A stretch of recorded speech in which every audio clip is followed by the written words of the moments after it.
जय। जगत गुरु श्री प्रभुपाद की जय। ताई गौर प्रेमानंद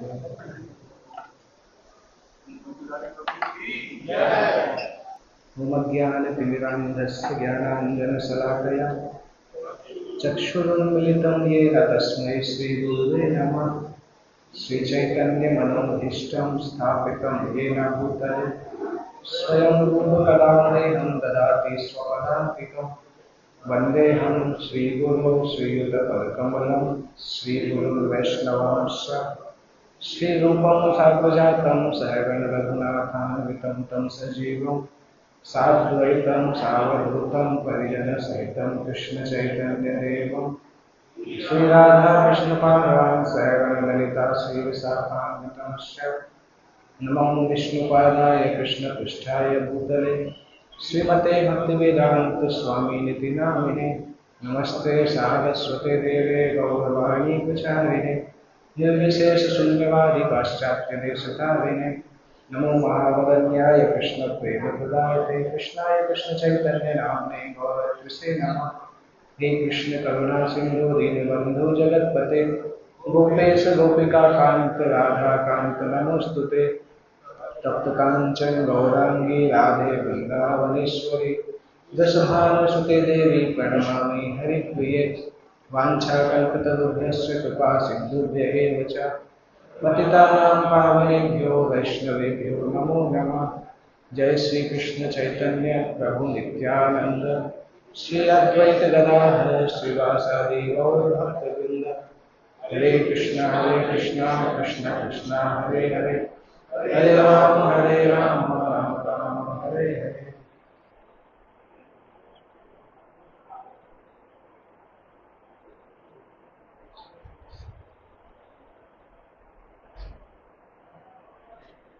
हरे कृष्ण। आज दिन भर से बारिश हो रहा है ना। आश्चर्य कि अभी तब भी आप लोग आ गए। एक्चुअली इतने सारे लोग।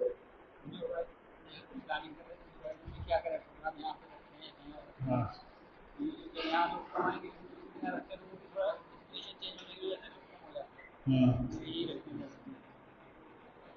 नहीं, अच्छा है, मतलब भक्तों को मंदिर आने की आकांक्षा है। दिन भर बारिश होने के बाद भी आ गए। इस प्रकार की बारिश भगवान इसलिए करते हैं, देखने के लिए कि कौन कौन आएगा।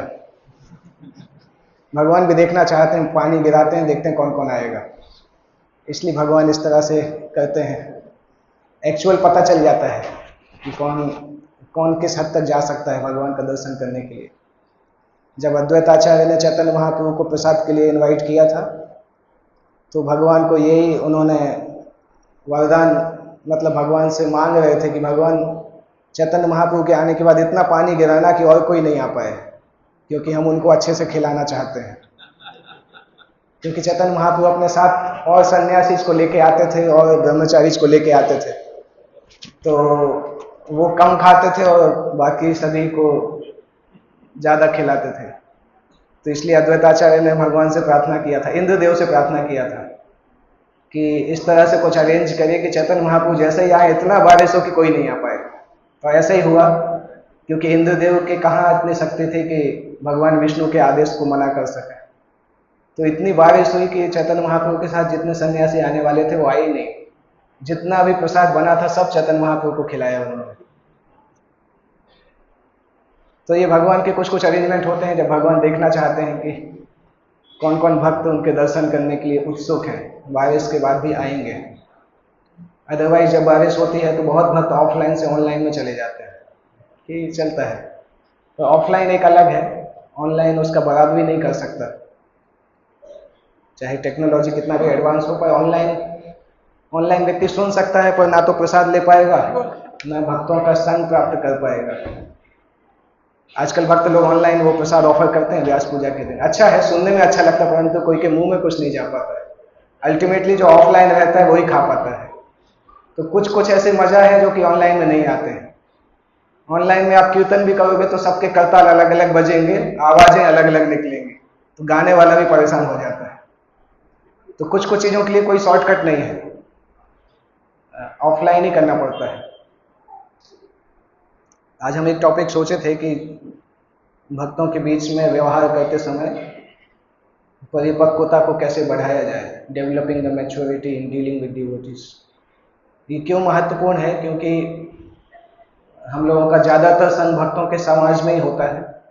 भक्त बन गए हैं तो पहले से हम प्रशिक्षण में ऐसा बताया जाता है कि भौतिकतावादियों का बहुत ज़्यादा संग नहीं लें, तो हमारे जीन के अंदर आ जाता है कि भक्तों का संग लेना है। भक्तों के संग में केवल ये एक समस्या होती है कि भक्तों का संग लेने के लिए अगर हम सावधान नहीं है तो भक्तों के संग में आके हम भक्तों से संबंध भी डैमेज करते हैं और अपराध भी बहुत होते हैं, क्योंकि जिससे मिल रहे वही वैष्णव है, तो जिससे भी दिमाग खराब होगा वैष्णव अपराध होगा,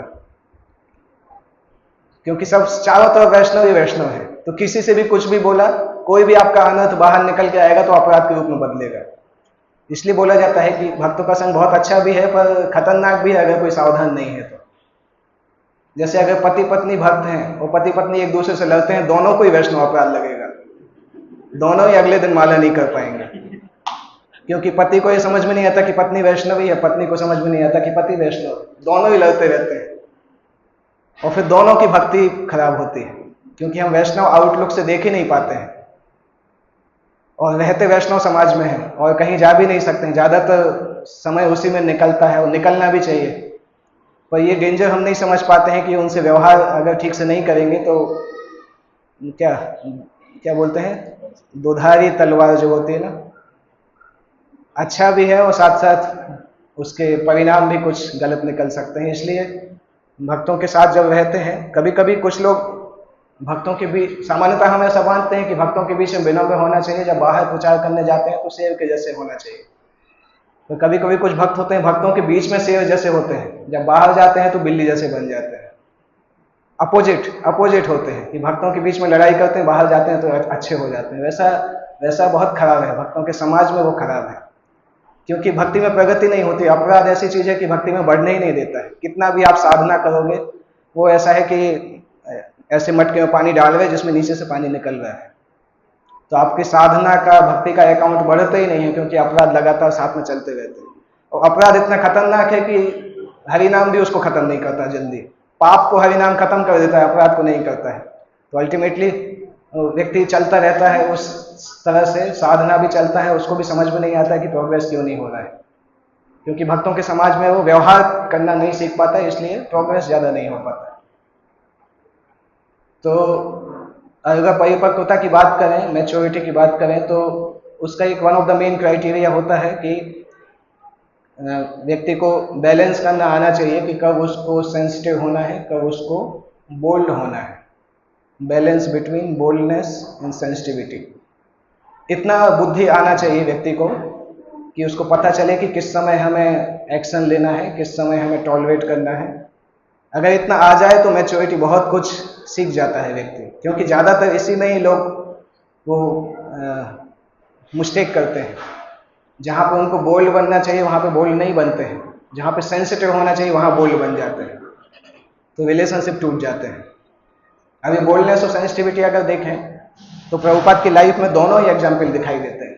प्रभुपाद बहुत सारी जगह पे बहुत बोल्ड भी होते थे और कई जगह पे बहुत सेंसिटिव भी होते थे, क्योंकि शुद्ध भक्त के गुणों के अलग अलग फैसेट्स जैसे होते हैं। तो प्रभुपाद के बोल्डनेस के बहुत सारे एग्जाम्पल हैं, सेंसिटिविटी के भी बहुत एग्जाम्पल हैं, पर उसको उस तरह से एनालाइज करना होगा। जैसे जगन्नाथपुरी में प्रभुपाद को एक बार एक साधु ने बुलाया था, एक साधु का बुक लॉन्च था, मायावादी साधु थे, उन्होंने अपना बुक लिखा था और प्रभुपाद चूंकि फेमस साधु थे अमेरिकन शिष्यों के कारण, तो उनको चीफ गेस्ट के जैसा बुलाया था मायावादी बुक को लॉन्च करने के लिए। उनकी खुद की बुक थी, तो प्रभुपाद चले गए और जब उनको बुलाया गया तो प्रभुपाद ने तो बोलना चालू किया, भगवद गीता का, भागवतम का सिद्धांत लेक्चर देना चालू किया। तो 10-15-20 मिनट, आधा घंटा निकल गया। अभी वो साधु आके उसको लगा कि मेरी बुक के बारे में कुछ बोल ही नहीं रहे हैं, तो प्रभुपाद को जाके रिमाइंडर देते हैं, कभी चिट भेजते हैं, कभी जाके बोलते हैं कि मेरी बुक के बारे में कुछ बोलिए। प्रभुपाद उनकी तरफ देखते थे, फिर अपना लेक्चर चालू कर देते थे, बोल ही नहीं रहे थे, वो लगातार गीता लेक्चर ही सुना रहे थे। तो जब उसने देखा कि ये कुछ बोल नहीं रहे हैं तो उसने एक और माइक लिया, माइक में बोलना चालू किया कि अभी स्वामी जी मेरी पुस्तक के बारे में कुछ बताएंगे कि ये पुस्तक कैसी है। जैसे ही उसने ऐसा बोला, प्रभुपाद ने माइक में बोला कि ये पुस्तक पूरी बोगस है, कोई को ये पुस्तक नहीं पढ़ना चाहिए। ओपन माइक में 1500-2000 लोग थे। प्रभुपाद ने बोला ये इस बुक में जो भी लिखा है बोगस किताब है, किसी को ये नहीं पढ़ना चाहिए। अभी इमेजिन करिए उस व्यक्ति पे क्या गुजरी होगी।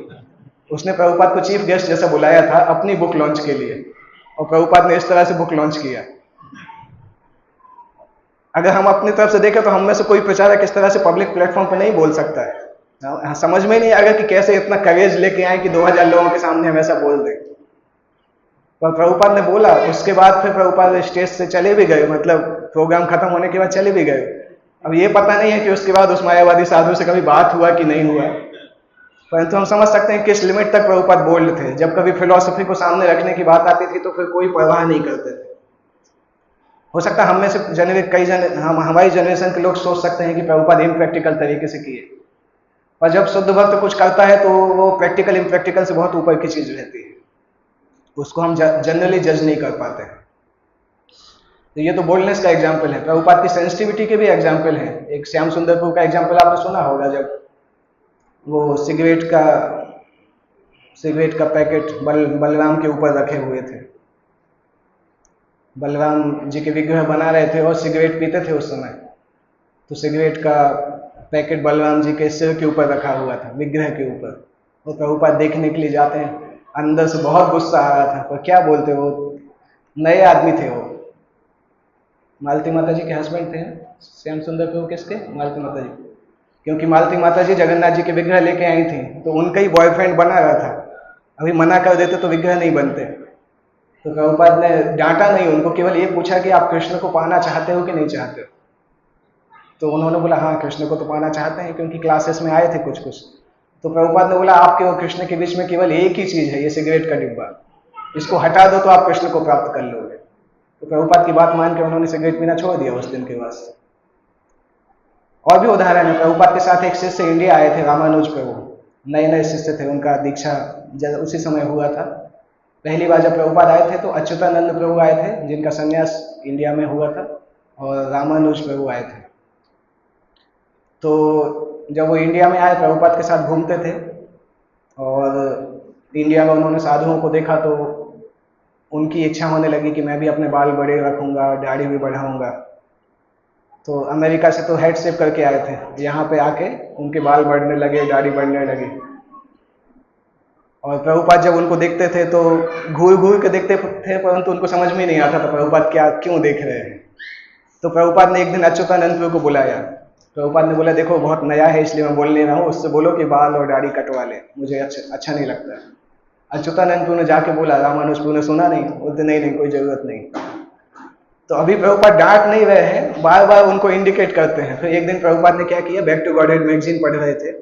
उस बैक टू गॉडहेड मैगजीन में फ्रंट पेज पे ये हरिदास ठाकुर और वैश्या का जो वर्णन है वो आता था। वैश्या ने पूरा हेड शेप किया हुआ था और नाम का जप कर रहे थे। प्रभुपाद ने फ्रंट पेज देखा, एकदम खुश हो गए। उसको रामानुज प्रभु को बुलाते हैं, उनके हाथ में मैगजीन देके बोलते हैं देखो इससे तुम्हें क्या समझ में आता है। तो रामानुज प्रभु बोलते हैं वो हरिदास ठाकुर ने उस वैश्या का उद्धार किया। प्रभुपाद बोला वो तो ठीक है, और क्या है इसमें। तो रामानुज प्रभु को समझ में आया कि प्रभुपाद क्या इंगित कर रहे हैं। उन्होंने बोला प्रभुपाद उसका हेड शेप है। तो प्रभुपाद खुश हो गए, हाँ ये अभी तुम्हें सही चीज दिखी है। फिर रामानुज प्रभु ने बोला प्रभुपाद आप चाहते हो मैं भी हेड शेप करूं। प्रभुपाद ने बोला हाँ हेड शेप भी करो और दाढ़ी भी शेप करो, मेरे साथ रहो तो ये करना। तो कितना सेंसिटिव है, क्योंकि प्रभुपाद को पता था कि ये लोग वेस्टर्न कल्चर के हैं तो इनको ये जनरल चीजें भी नहीं आती है। एक तरफ इंडिया में उतना ज्यादा बोल्ड तरीके से थे और दूसरी तरफ वेस्ट में इतना ज्यादा सेंसिटिव थे कि अपने शिष्य को डायरेक्टली डांट भी नहीं रहे। हालांकि ये बिगिनिंग की बात है, 1970-71 के बाद जब शिष्य लोग थोड़े सीनियर हो गए थे तो डांट पड़ना भी चालू हुआ था। पर ये सब घटनाएं 66, 67, 68 के बीच की है, जब प्रभुपाद शिष्यों को बहुत ज्यादा प्रेम करते थे। छोटे बच्चे ऐसा रखते थे, खुद भोजन कराते थे। जब प्रभुपाद हॉस्पिटल में भर्ती हुए थे तो क्योंकि प्रभुपाद ने ऐसा सोचा था कि उनके शरीर में कभी भी वो इंजेक्शन नहीं लगाने देंगे, तो हॉस्पिटल में जब उनको भर्ती किया गया था तो डॉक्टर उनको इंजेक्शन लगाने आने वाले थे। तो प्रभुपाद ने ब्रह्मानंद प्रभु से बोला कि ब्रह्मानंद मुझे लेके निकल जाओ यहाँ से। तो ब्रह्मानंद तो गर्ग मुनि दोनों शक्तिशाली थे, मतलब हैवी वेट चैंपियन जैसे थे। तो दोनों लोगों ने प्रभुपाद का स्ट्रेचर लिया और हॉस्पिटल से दौड़ के भागने लगे। पीछे से डॉक्टर और नर्स भाग रहे हैं कि तुम कहाँ लेके जा रहे हो, लेके जाओगे तो मर जाएंगे, हम जिम्मेदारी नहीं लेंगे। प्रभुपाद ने बोला उनकी कुछ मत सुनो, नीचे लेके चलो। सीधे लिफ्ट में स्ट्रेचर से घुसे, ग्राउंड फ्लोर पे आए, स्ट्रेचर से निकाला, कार में रख के निकल गए। पीछे से डॉक्टर लोग चिल्लाते रहे। फिर प्रभुपाद लंबे समय तक रहे वहां पे न्यू जर्सी में। प्रभुपाद बीच के पास रहते थे, क्योंकि भक्ति सिद्धांत सरस्वती ठाकुर ने बोला था कि अगर कोई समुद्र के पास रहता है, समुद्र की जो लहरें आती, समुद्र की जो हवाएं आती हैं, उससे उस व्यक्ति का स्वास्थ्य सही हो जाता है। तो भक्ति सिद्धांत सरस्वती ठाकुर जब भी बीमार होते थे, जगन्नाथपुरी में समुद्र के पास जाके रहते थे। इसलिए प्रभुपाद जब बीमार हुए तो न्यू जर्सी में समुद्र के पास 1-2 महीने रहे, उसके बाद इंडिया आए थे। तो प्रभुपाद के एस्पेक्ट में देखें तो प्रभुपाद के अंदर इतना मैच्योरिटी था कि किस समय उनको किस लिमिट तक जाना है। और वही एक कारण था कि प्रभुपाद डिसाइपल्स को प्रशिक्षित भी कर सके और साथ साथ उनको डिविएशन की तरफ भी नहीं जाने दिया। क्योंकि कई बार जब हम लोगों को देखभाल करते हैं तो डिवोटी केयर के नाम पे उनको पैम्पर भी करने लगते हैं। गलती करते हैं तब भी उससे कुछ बोलते नहीं है, तो धीरे धीरे गलती करना उसके सिस्टम में आ जाता है। और फिर जब हम उसको सुधारना चाहते हैं तो सुधारने के लिए तैयार नहीं होता है। तो ज़्यादा पैम्परिंग करने का ये लॉस होता है कि व्यक्ति फिर हमेशा के लिए बिगड़ जाता है। और अगर बहुत ज़्यादा स्ट्रिक्ट रहते हैं तो व्यक्ति फिर भाग जाता है, टिक नहीं पाता है। इसलिए कई बार जब प्रचार जब सफल नहीं हो पाता, उसके कारण होता है कि हम दोनों के बीच में बैलेंस नहीं कर पाते कि भक्तों के बीच में मैच्योरिटी कहलाती क्या है। मैच्योरिटी का एक तो ये सिंपल डेफिनेशन है, बोल्डनेस और सेंसिटिविटी के बीच में क्या बैलेंस होना चाहिए। दूसरा एक डेफिनेशन है कि व्यक्ति को अपनी फीलिंग्स को एक्सप्रेस करना आना चाहिए।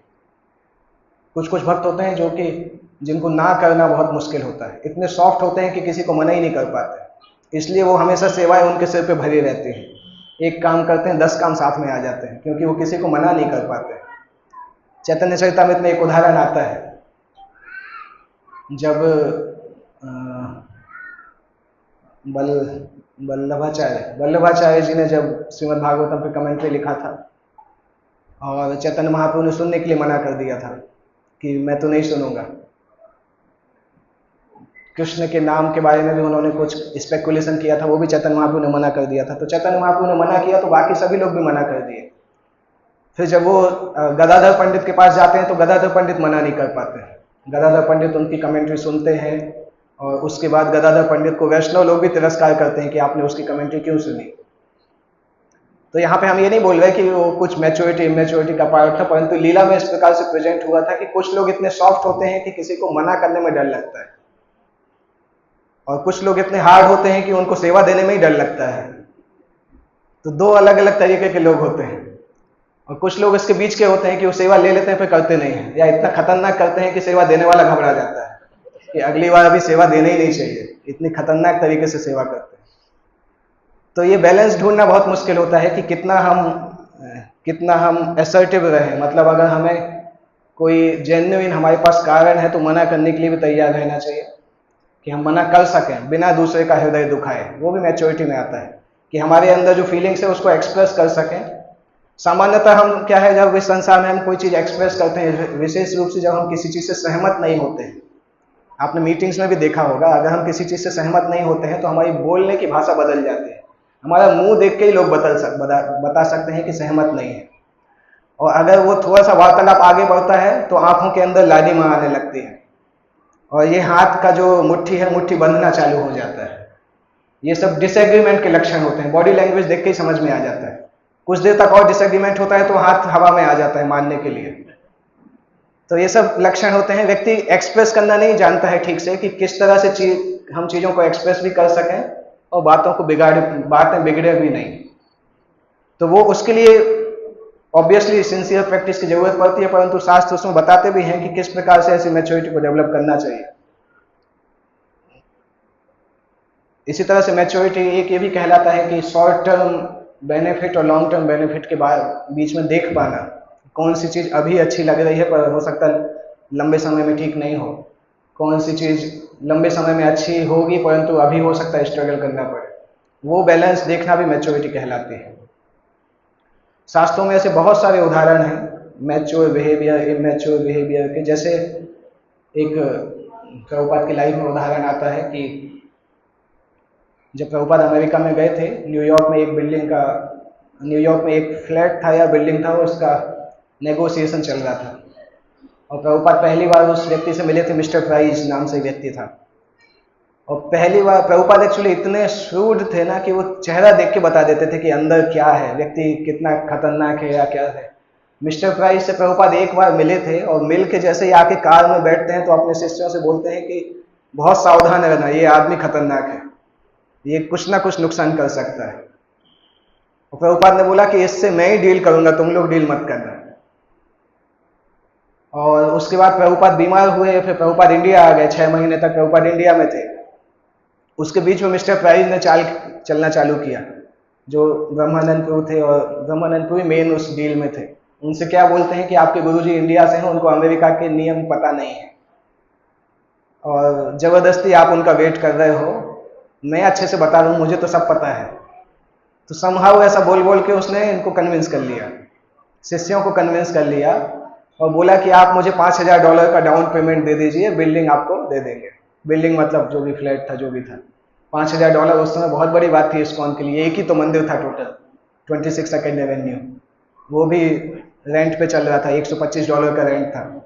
तो उस समय $5000 इकट्ठा करना भक्तों के लिए मुश्किल था। पहले तो इनने सोचा कि प्रभुपाद से पूछना चाहिए, पर फिर इन्होंने सोचा नहीं, प्रभुपाद से पूछ। उसने ही बोला कि प्रभु उनसे, आपके गुरु जी से पूछोगे तो वो मना कर देंगे, आपका ये डील छूट जाएगा। तो जाके इन लोगों ने $5000 दे दिए। सब बहुत खुश थे कि $5000 मिल गया, डाउन पेमेंट हो गया, अभी मिल जाएगा। तो प्रभुपाद को फोन करते हैं कि प्रभुपाद हमने आपके लिए बिल्डिंग ले लिया, $5000 का, $5000 हमने पेमेंट कर दिया। प्रभुपाद ने जैसे ही सुना उनका मूड खराब हो गया। प्रभुपाद इतने गुस्से में थे कि कुछ बोले नहीं, फोन को डायरेक्टली पटक दिया, जोर से आवाज आई इस रिसीवर को उसके ऊपर रखने की। अगले दिन देखा तो मिस्टर प्राइज गायब, $5000 के साथ मिस्टर प्राइज गायब। अभी उनको ढूंढ रहे तो मिल भी नहीं रहे, न्यूयॉर्क में भी नहीं है, फोन भी नहीं, कुछ पता नहीं। उसका जो ऑफिस था वो भी गायब हो गया। तो अभी इनको समझ में आया कि $5000 डूब गए, पर प्रभुपाद को कौन बताएगा। कल तो अच्छे से बताया था कि प्रभुपाद 5000 हमने दे दिए, आज कौन बताएगा कि पैसा डूब गया। उन्हीं में से ही किसी ने फोन किया, तो एक कोई भक्त ने, प्रभुपाद ने बहुत डांटा। प्रभुपाद ने बोला अभी आगे एक भी पैसा खर्च मत करना जब तक मैं नहीं आ जाऊं। तुम लोगों को कुछ समझ नहीं आता, कैसे अमेरिकन हो तुम लोग, यूजलेस अमेरिकन हो, इतनी जल्दी ठगे जाते हो। प्रभुपाद फिर जब अमेरिका गए, प्रभुपाद उस मिस्टर प्राइस से लड़ाई कर करके, लीगल फाइट कर करके $5250 लेके आए। प्रभुपाद ने बोला देखो मैं $250 एक्स्ट्रा लेके आया, तुम लोग 5000 गंवा दिए। तो इस तरह से भक्त कभी कभी इनोसेंट होते हैं या इमेच्योर होते हैं, समझ नहीं पाते हैं कि वर्ल्डली डीलिंग्स क्या कहलाते हैं।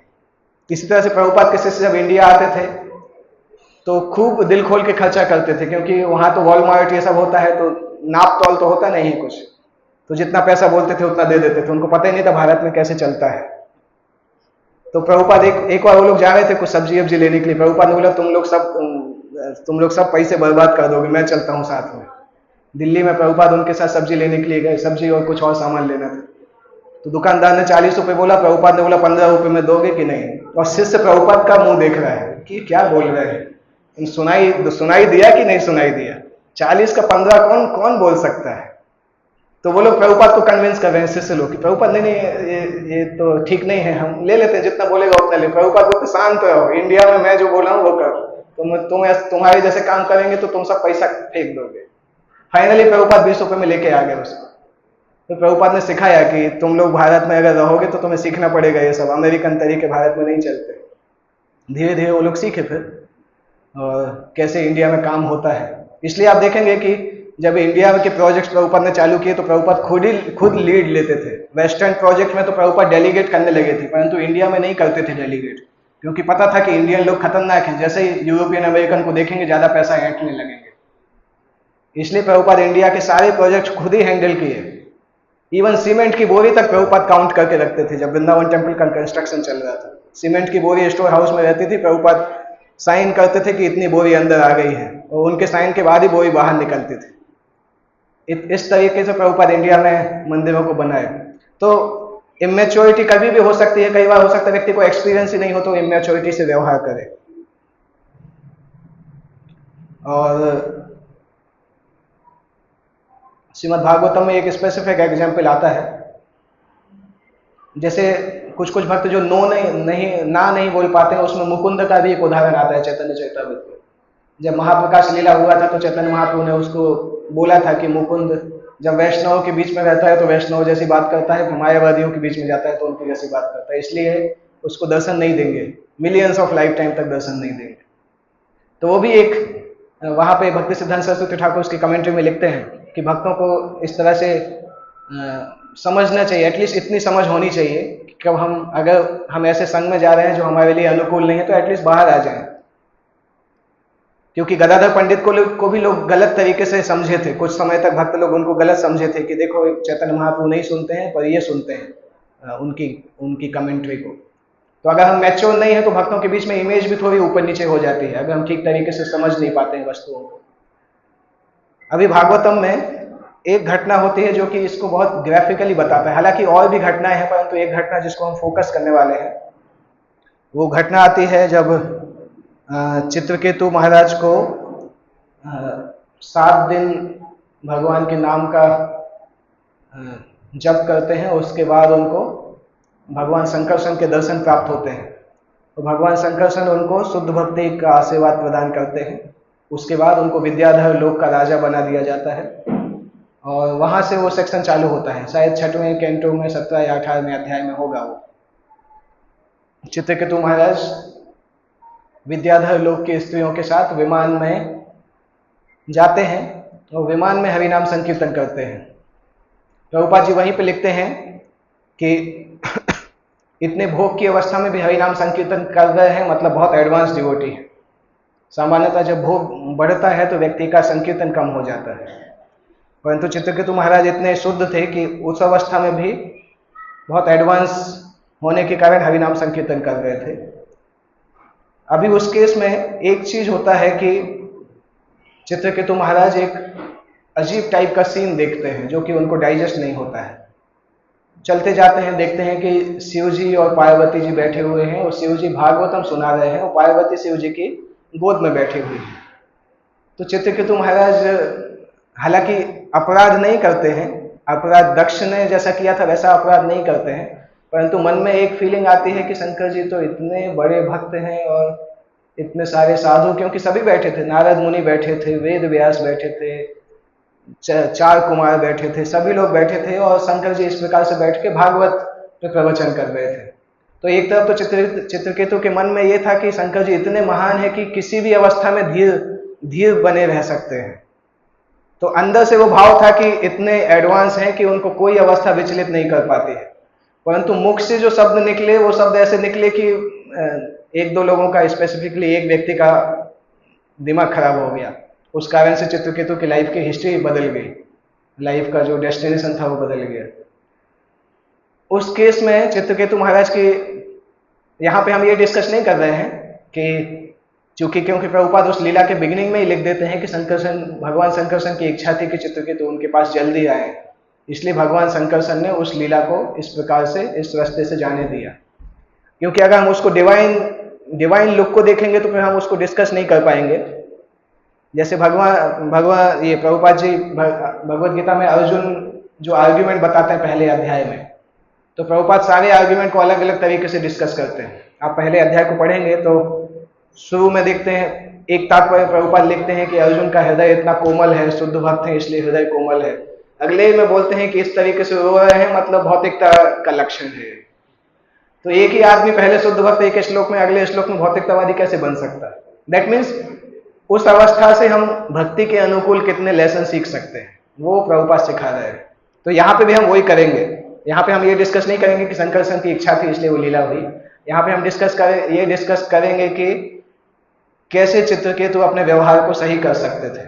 इंटरनली मिस्टेक नहीं था परंतु एक्सटर्नली तो मिस्टेक हुआ था।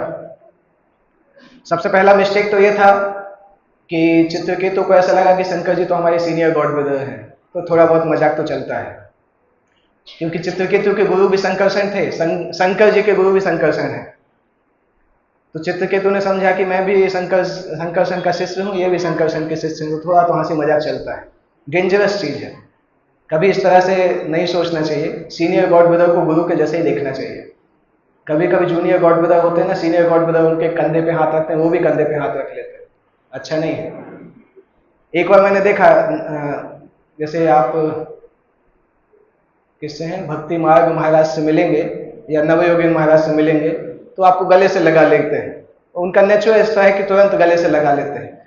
तो कभी कभी जूनियर भी एकदम उनकी पीठ को पकड़ के आलिंगन कर लेते हैं। जूनियर की तरफ से वो आलिंगन करना ठीक नहीं है, वो उसके अधिकार में नहीं है कि वो सीनियर को इस प्रकार से गले लगाए। सीनियर गले लगा सकता है पर जूनियर उस तरह से रेसिप्रोकेट नहीं कर सकता है, क्योंकि जो वरिष्ठ गॉड ब्रदर्स हैं उनको गुरु के जैसा सम्मान दिया जाता है। स्पेशली शंकर जी की स्थिति बहुत अलग थी। चित्रकेतु जीव तत्व में है, शंकर जी शिव तत्व में है, तो हो सकता है दोनों संकर्षण के भक्त हों, परंतु तब भी पोजीशन में बहुत अंतर है।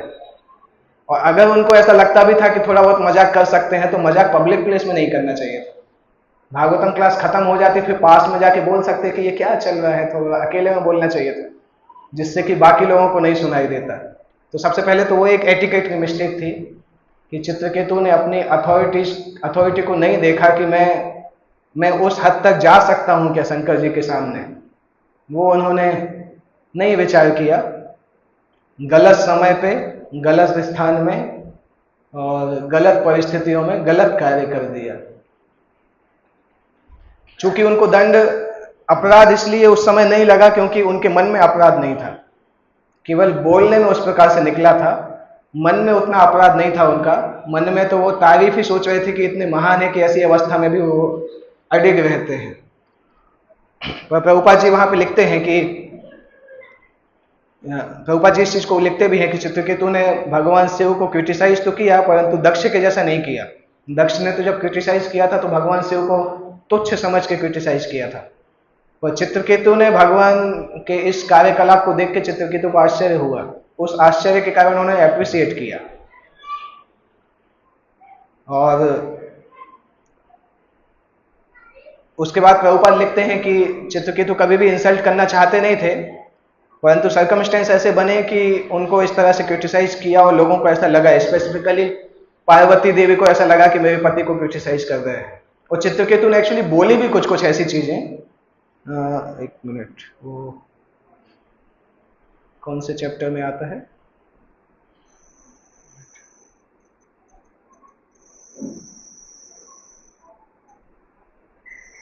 किसी के मोबाइल में वेदावेश का 6वां अध्याय 7वां श्लोक 6वां कैंटो 17 या 18 चैप्टर खोल के मुझे देंगे तो देख सकते हैं। इसमें लैपटॉप में टाइम लग रहा है।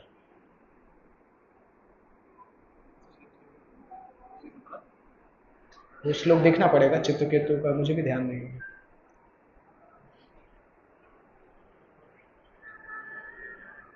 हाँ 14 श्लोक 14 नहीं, चित्रकेतु पार्वती के द्वारा उनको जो साप मिलता है, हाँ 7वां अध्याय।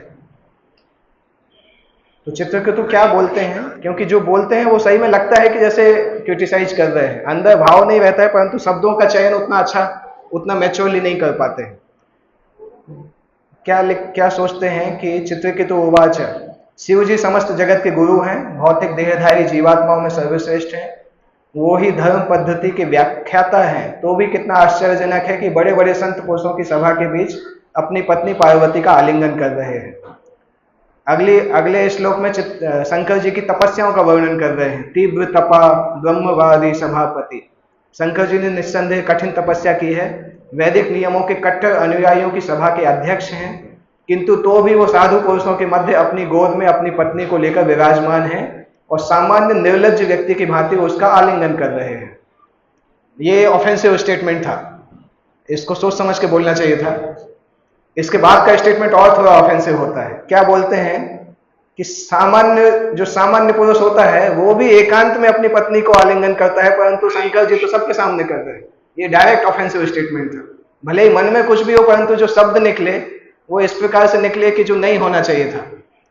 अब वो भगवान शंकरसन नहीं निकाले या किस तरह से हुआ वो अलग बात है, परंतु वो इस तरह से निकले कि पार्वती के मन में ये चीज आया कि ये इतना बड़ा व्यक्ति है कि हम लोगों को करेक्ट कर रहा है। उसी तरह से जैसे कोई सन्यासी दीक्षा गुरु आए और हम में से कोई जाके बोलने लगे कि महाराज ऐसा नहीं, ऐसा करना चाहिए, आपने ये गलत कर दिया, तो अलग लगेगा ना। एटिकेट अपोजिट है, वो नहीं कर सकते हैं। जैसे कभी कभी हम देखते हैं कि कोई बहुत बड़े स्पीकर आते हैं और जब वो क्लास देते हैं उसके बाद फिर जब लोकल स्पीकर होते हैं उस क्लास की कमेंट्री करते हैं। कई बार सीनियर सन्यासी ऑफेंस ले लेते हैं उसका, क्योंकि जो वो बोल रहे हैं उसके ऊपर हमें कमेंट्री की क्या जरूरत है, हम तो कोई प्रभुपाद है नहीं कि भक्तिवेदांत पोयपोट लिखने हैं। और अगर हम कमेंट्री दे रहे हैं उसका मतलब ऐसा लगता है कि वो जो बोले वो शायद लोगों को समझ में नहीं आया, इसलिए हमें उसको समझाना पड़ेगा। तो वो अच्छा एटिकेट नहीं है। उनकी एटलीस्ट उनकी उपस्थिति में नहीं करना चाहिए। जब वो चले जाए तो हम समझा सकते हैं कि हम समराइज करना चाहते हैं इसलिए समझा रहे हैं, परंतु वो इन जनरल अच्छा एटिकेट नहीं माना जाता है। इसी कारण आगे फिर प्रभुपाद बताते हैं कि संकर्षण के भक्त होने के कारण चित्रकेतु को क्या लगा, थोड़ा सा ऐसा लगने लगा था कि हम तो संकर्षण के भक्त हैं, तो हल्का सा घमंड था। उसी घमंड के कारण उनको लगा कि अभी तो हम किसी को भी क्रिटिसाइज कर सकते हैं, और थोड़े से घमंड के कारण उन्होंने शंकर जी को क्रिटिसाइज किया। और इस प्रकार का घमंड भगवान कभी सहन नहीं करते, इसलिए उनको तुरंत फल भी मिल गया। इसलिए प्रभुपाद लिखते हैं कि पार्वती जी ने चित्रकेतु को जो दंड दिया तो ठीक दिया, उस दंड की जरूरत थी उस समय। उस दंड के कारण चित्रकेतु थोड़े से हवा में जो उठे थे उसका गुब्बारा नीचे आ गया और तुरंत अपने सेंसेस में आ गए, क्योंकि चित्रकेतु को जो नहीं करना था वो किया। पार्वती एक्चुअली चित्रकेतु को पुत्र बोलती हैं। क्यों पुत्र बोलती हैं? क्योंकि सभी जीव दुर्गा के संतान हैं। चित्रकेतु ऐसा सोच सकते हैं कि मुझे ऐसा क्यों शाप दिया, इसलिए पार्वती उसको पुत्र बोलती हैं कि मां होने के नाते मेरी जिम्मेदारी है कि तुम जो गलती कर रहे हो उसके लिए तुम्हें दंड दिया जाए। तो ये चित्रकेतु के केस में है। क्लासिकल मिस्टेक थी, गुड इंटेंशन रॉन्ग प्रेजेंटेशन। ये मेन मिस्टेक थी कि इंटेंशन अच्छा था परंतु प्रेजेंटेशन खराब था। उसके पीछे कारण था हल्का सा थोड़ा सा प्राइड था, क्योंकि शंकर जी का वो संकर्षण का दर्शन हुआ था, संकर्षण ने उनको आशीर्वाद दिया था, उसके कारण हल्का सा प्राइड हुआ था। अभी ये प्रश्न आता है कि शुद्ध भक्ति में प्राइड कहाँ से आ जाता है? जब संकर्षण का दर्शन हुआ तो प्राइड कैसे आ सकता है? या जब जैसे ध्रुव महाराज को गुस्सा कैसे आ सकता है इतना सारा कि सारे यक्षों को मारते हैं?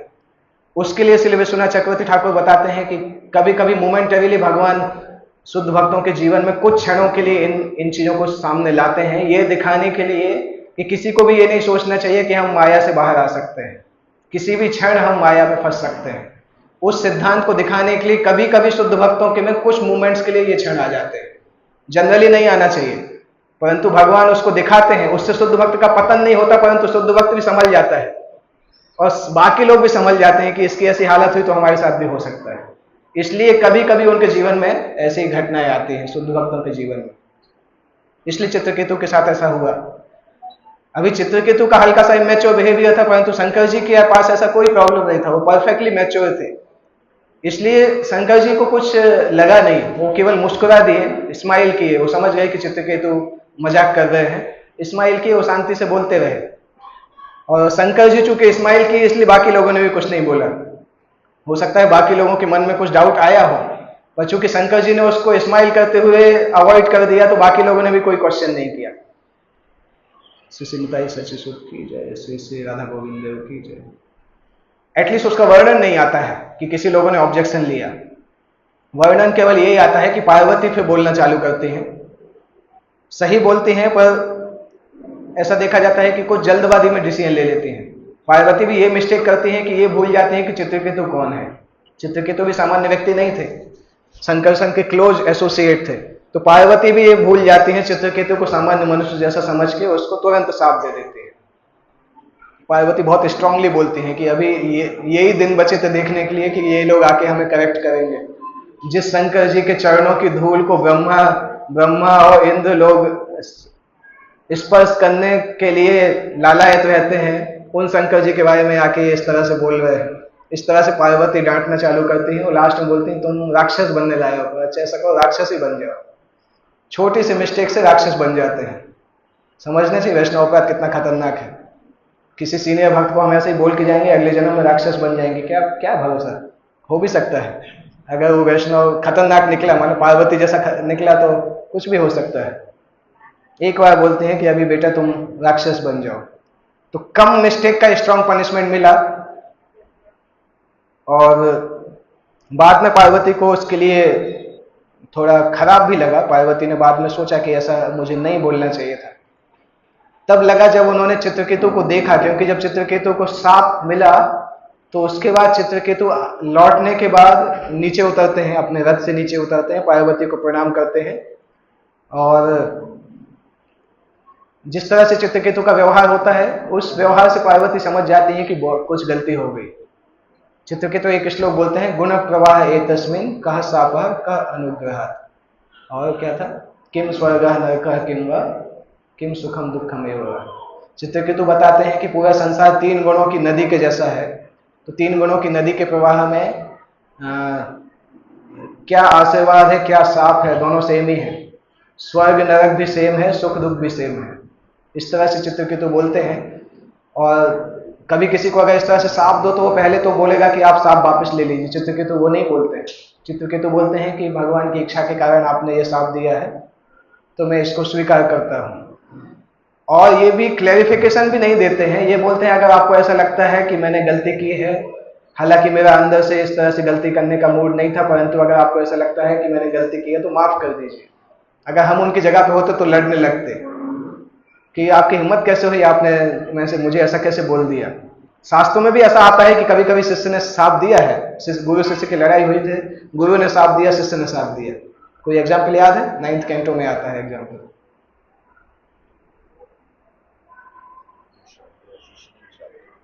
गुरु ने शाप दिया शिष्य को, शिष्य ने शाप दिया गुरु को कि आपकी हिम्मत कैसे हुई मुझे शाप देने की, मेरी कोई गलती नहीं थी। भागवतम में आता है 9वें स्कंद में। याद नहीं? किसी को याद नहीं? ओके, राजा निमि का नाम पता है? राजा निमि के गुरु कौन थे? वशिष्ठ मुनि थे। राजा निमि एक बार यज्ञ कर रहे थे, उसी समय इंद्र ने भी यज्ञ किया था, और दोनों तरफ से इनविटेशन आया था वशिष्ठ मुनि को कि आप हमारे यज्ञ को संभालिए, यज्ञ के मुख्य प्रभारी बनिए। तो वशिष्ठ मुनि ने सोचा कि इंद्र के पास जाएंगे तो ज्यादा दक्षिणा मिलेगा, देव है ये, तो शिष्य तो मेरा ही शिष्य वेट करता रहेगा, कोई समस्या नहीं। तो वशिष्ठ उनके पास चले गए। और जब निमि ने देखा कि गुरुजी तो है नहीं, उस समय निमि ने कुछ गलत नहीं सोचा, निमि ने किसी दूसरे ब्राह्मण को लिया, क्योंकि यज्ञ सही समय पे करना चाहिए। दूसरे ब्राह्मण को लेकर यज्ञ संपन्न कर दिया। और वशिष्ठ क्या सोच के बैठे थे कि जाऊंगा तो वहां पे यज्ञ करेंगे। और जैसे ही उन्होंने देखा कि इसका यज्ञ संपन्न हो गया तो वशिष्ठ को गुस्सा आया कि तुमने मुझसे बिना पूछे कैसे ये कर दिया। तब फिर निमि ने बोला कि आप तो ज्यादा दक्षिणा के लालच में ऊपर चले गए थे, इसलिए मैंने दूसरे ब्राह्मण को लिया। तो वशिष्ठ ने उसको साथ दिया कि तुम्हारे, क्या बोला था, कुछ बोला था कि तुम, कुछ तो था, कोई साथ दिया था कि तुम्हारी मृत्यु हो जाएगी। और निमि ने बोला कि आपने भी भौतिक चीज के कारण मुझे साथ दिया, इसलिए आपको भी मैं साथ देता हूं, आपकी भी मृत्यु हो जाएगी। तो दोनों ही की मृत्यु हो गई। पर उसमें क्या था, निमि शुद्ध भक्त थे, तो मृत्यु होने के बाद जब ये दूसरा शरीर लेने का टाइम आया तो निमि ने बोला मुझे भौतिक शरीर चाहिए ही नहीं, मैं भगवान के धाम जाना चाहता हूं। परंतु वशिष्ठ शुद्ध भक्त नहीं बने थे उस समय तक, तो वशिष्ठ ने भौतिक शरीर स्वीकार किया। तो वो घटना भागवत में आती है, भागवत में वर्णन आती है। तो चित्रकेतु भी वो कर सकते थे क्योंकि टेक्निकली उनकी गलती नहीं थी, और साप बहुत बड़ा मिला हुआ था, परंतु उन्होंने क्लैरिफाई नहीं किया। सिंपल जाके बोलते हैं कि अगर आपको ऐसा लगता है कि मेरी गलती है तो आप मुझे माफ कर दीजिए।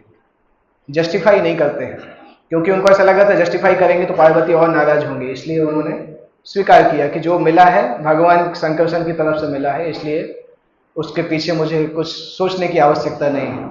और जब चित्रकेतु इस तरह से प्रणाम करके जाते हैं तब पार्वती को फील होता है कि मैंने किसको साथ दे दिया, कि ये तो कोई सामान्य व्यक्ति नहीं है, ऐसा व्यवहार कोई सामान्य व्यक्ति नहीं कर सकता है।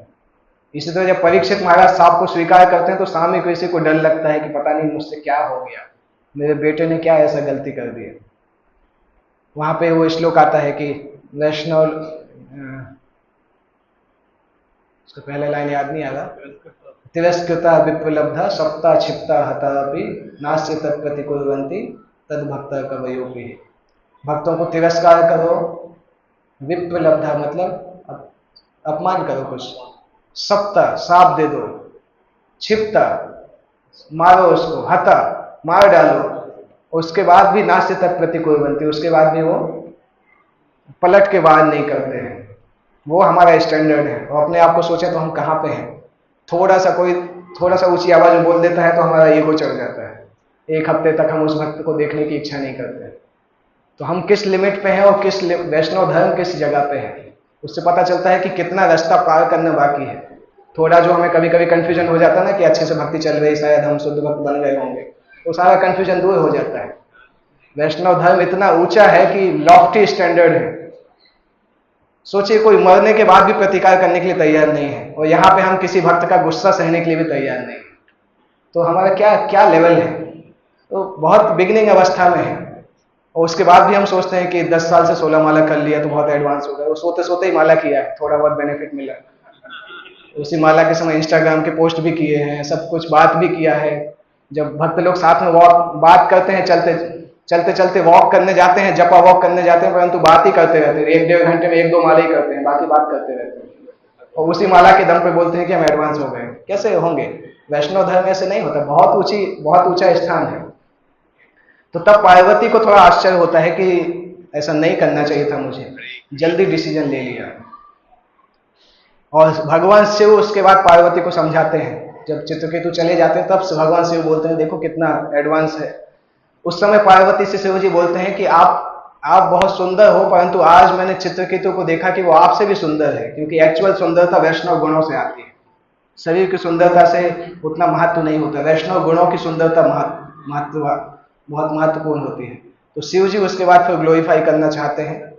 वहां पे ही वो श्लोक आता है ना, नारायण परा सर्वे न कुतश्चन विघ्नति स्वर्ग अपवर्ग नरकेषु अपि तुल्यात् दर्शय, कि नारायण के भक्त स्वर्ग नरक जाने में कोई डर नहीं रहता है, और सबको समान समझते हैं। चाहे उनको सोना मिले, चाहे हीरे जवाहरात मिले, चाहे रुपए मिले, चाहे मिट्टी मिले, सब सेम समझते हैं, क्योंकि सब अल्टीमेटली मैटर से, पदार्थ से बना हुआ है।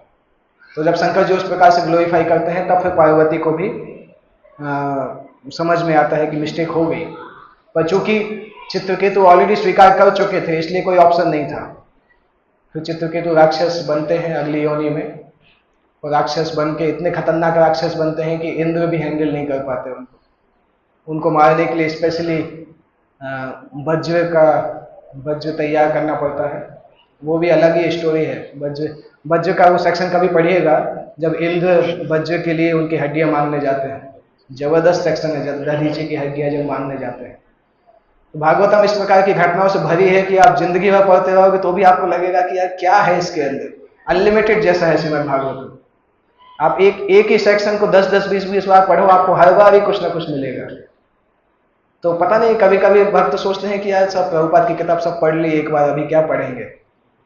अगर आप ध्यान से देखो तो प्रभुपाद की भागवतम को ही लेके जिंदगी भर पढ़ सकते हैं, तब भी हम नहीं समझ पाएंगे। इस तरीके के कितने लेसन्स लिखे हैं। ये तो हमने जस्ट जो हमने पढ़ा हो सकता है 7-8 श्लोकों में है बस। ऐसे 18,000 श्लोक है भागवतम के अंदर, और हमें टाइम नहीं है। बाकी सब चीज़ों के लिए टाइम है, भागवतम पढ़ने के लिए टाइम नहीं है। अगर दिन में 15 मिनट भी निकालेंगे तो भी जिंदगी में बहुत कुछ कर सकते हैं। और अल्टीमेटली प्रभुपाद खुश होंगे कि मेरी किताब कम से कम मेरे फॉलोअर्स तो पढ़ रहे हैं। अभी क्या है, प्रभुपाद के फॉलोअर्स बुक डिस्ट्रीब्यूशन करते हैं परंतु खुद पढ़ते नहीं हैं।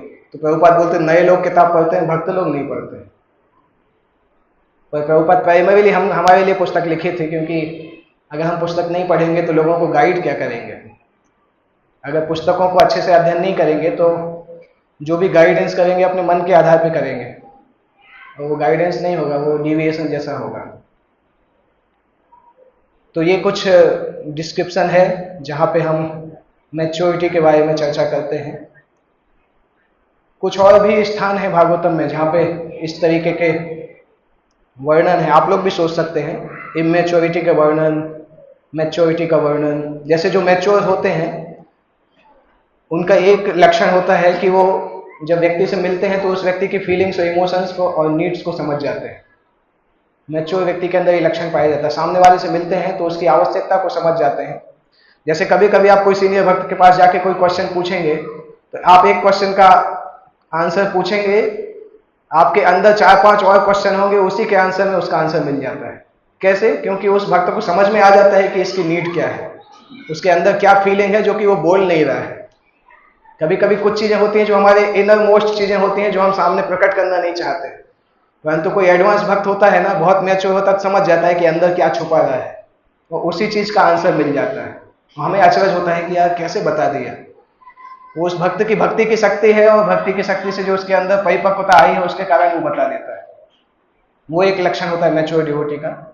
दूसरा एक लक्षण होता है कि कोई व्यक्ति अगर कुछ छोटा सा भी अच्छा काम करता है तो उस अच्छे काम के लिए उसकी रिस्पेक्ट करना जानता है। सामान्यतः भक्त समाज में क्या होता है, जब नए लोग आते हैं तो उनका बहुत सम्मान करते हैं, अप्रिसिएशन करते हैं।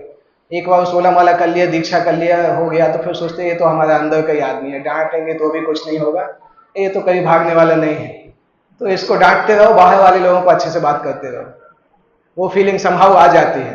तो हमारे भक्त लोग भी सोचते हैं अभी हमें भी बाहर वाले लोग बनना चाहिए, क्योंकि अंदर के रहेंगे तो अच्छे से व्यवहार नहीं होगा। तो वो भी फिर कम्युनिटी से थोड़ा दूर चले जाते हैं। तो ये कि कोई ने अगर कुछ अच्छा काम किया है कभी, तो उसको याद रखना और उसके लिए उसको सम्मान करना इंपॉर्टेंट है। वो मैच्योरिटी का निशानी है। कभी कभी अगर हम उससे बोलेंगे, मान लो 5 साल बाद आप उससे बोलेंगे, तो वो बहुत खुश होता है कि कम से कम इनको याद है। मुझे एक चीज़ याद है, पता नहीं, एक घटना है मेरे जीवन की जो मुझे अभी याद रहती है। उज्जैन में एक भक्त थे, जब हम साथ में ट्रेनिंग किए थे, 2012 की बात है। बांग्लादेश के थे वो, उज्जैन में ट्रेनिंग करने आए थे। तो उनको ये बीड बैग जो होता है ना, बीड बैग में जो काउंटिंग बीड होती है, काउंटिंग बीड जो होती है उनको बहुत अच्छा बनाना आता था। 2 धागे से पिरो के बनाते थे। सामान्यतः तो 1 धागे में लगा के बनाते हैं, वो 2 धागे से बनाते थे, बहुत अच्छा बनाते थे। तो उन्होंने वो काउंटिंग बीड मुझे गिफ्ट किया था 2013 में, और 2024 में मैं उनसे मिला था तो उनको याद नहीं था। मैंने बोला प्रभु आपने मुझे 11 साल पहले काउंटिंग बीड दिया था, वो अभी भी मेरे पास है, उसी पे जप करता हूँ। तो बहुत खुश हो गया, उन्होंने गले से लगा लिया कि प्रभु मैं भूल गया था, आपको याद है। अब मुझे कैसे याद है, क्योंकि मुझे उसकी डिजाइन बहुत अच्छी लगी थी। तो मुझे हमेशा याद था, क्योंकि यूनिक चीज थी, उसके पहले वो देखा नहीं था। परंतु उसके बाद से वो भक्त का रिलेशन से बहुत अच्छा हो गया, क्योंकि उसको इतना याद था कि मैंने 10 साल पहले बीट दिया था। ऐसे ही उज्जैन में एक भक्त है अनिल गौरंटू, आप में से कई लोग जानते होंगे। एक बार उन्होंने ब्रह्मचारी आश्रम में सबको वो दिया था, अपना तिलक लगाने वाला डिब्बा आता है जिसमें छोटा सा कांच रहता है, छोटा सा डिब्बा रहता है, सबको दिया था। 2012-13 की बात है। वो डिब्बा अभी भी मैं यूज करता हूँ। जब भी उज्जैन जाता हूँ तो बोलता हूँ कि 12 साल से आपके ही डिब्बा को हम यूज करके तिलक लगा रहे हैं। तो खुश होते हैं देख के कि कम से कम 12 साल से वो डिब्बा यूज हो रहा है। तो अगर हम व्यक्ति ने कोई अगर हमारे लिए अच्छा किया उसको याद रखेंगे तो वो व्यक्ति को प्रसन्नता होती है, एटलीस्ट वो heart to heart connection develop होता है। पर अगर हम ग्रांटेड मान के ग्रांटेड मान के रहते हैं कि अरे तो भक्त है, इसको क्या देखना है, तो अपने आप ही देख लेगा अपने आप को, तो फिर वो चीज ज्यादा दिन चलती नहीं, कम्युनिटी बढ़ती नहीं है उसके।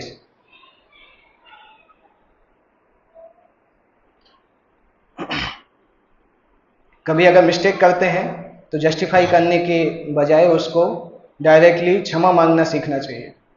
जितना जस्टिफाई करते हैं उतना ज़्यादा खराब दिखता है। अगर हमें पता है कि हमने गलती की है तो इतना साहस भी होना चाहिए कि हम उसको डायरेक्टली क्षमा मांग सकें।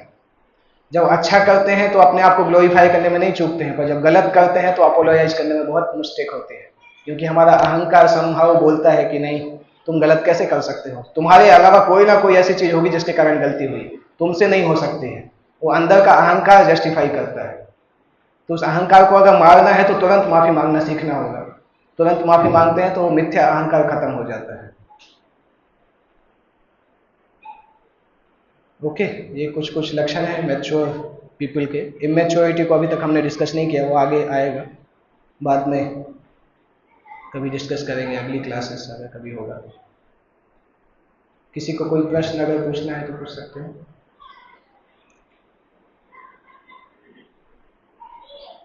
ये टॉपिक मैंने सोचा कि जनरल भक्त समाज में अच्छा टॉपिक है डिस्कस करने के लिए, और भागवतम में